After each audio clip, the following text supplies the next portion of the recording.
Good afternoon, everyone. Good afternoon. Can we first start by looking down so that none of your COVID breath gets on anyone? Look down at the ground. Take a deep breath in. Let that breath out. One more time. Deep breath in. Let the breath out. All right, awesome. My name is Daryl Johnson. I'm a husband. I'm a father. I'm a veteran. I'm a grad student at Southern New Hampshire University, studying my master's in psychology, which I complete this week, and I graduate in September. The intentionality in what I just said is that I want you to focus on who I am rather than what I am. It is very common within the psychology realm that we focus on what we are rather than who we are. So as I'm going through this presentation, understand that I am a husband, I'm a father, I'm a veteran, I'm just like you. When I was asked to do this subject, Amplifying Underrepresented Voices and Perspectives in Peace Journalism, I asked, why did you select me for this topic? And I was looking for honesty. So, before I got 8 more minutes. I got 4 more minutes than what I had earlier, right? So now it's 8 minutes. I want you to take 15 seconds to come up with any assumptions of what you think I'm about to talk about. And you're allowed to be open, honest, and free. 15 seconds, just let's talk about what your assumptions are about this topic. Starting now. Because you're a black man. Okay? Who sounds like your own journalism? Okay. Because you're a veteran. Okay. Any other assumptions? This is a safe space. Because you have good ideas about how to amplify those underrepresented voices. Excellent. See, assumptions are important when we talk about amplifying the voice, right? Because as the underrepresented, is this true or false about me? Peace journalists are respected. Daryl is a peace journalist. Therefore, Daryl is respected. Makes sense, right? Makes sense, right? No. No, because there is a barrier.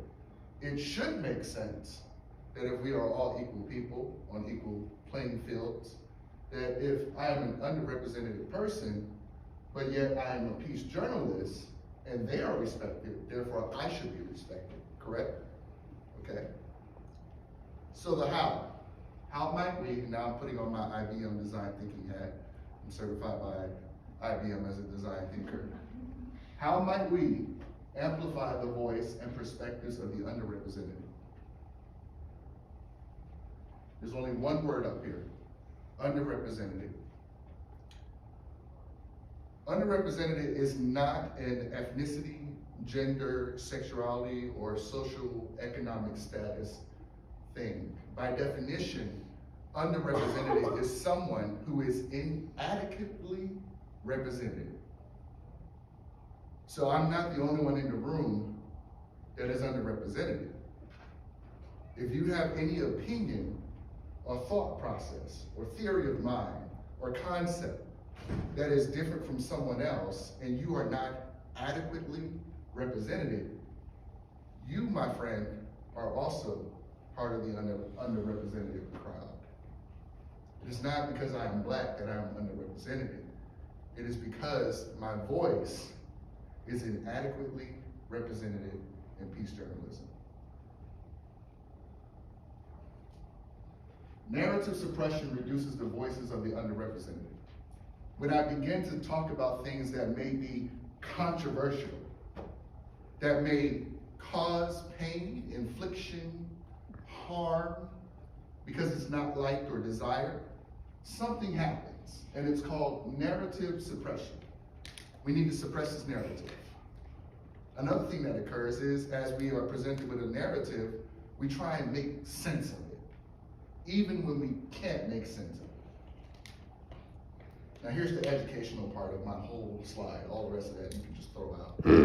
According to Masters and Mishra 2019, hero and villain labels influence the preference for versus vice products.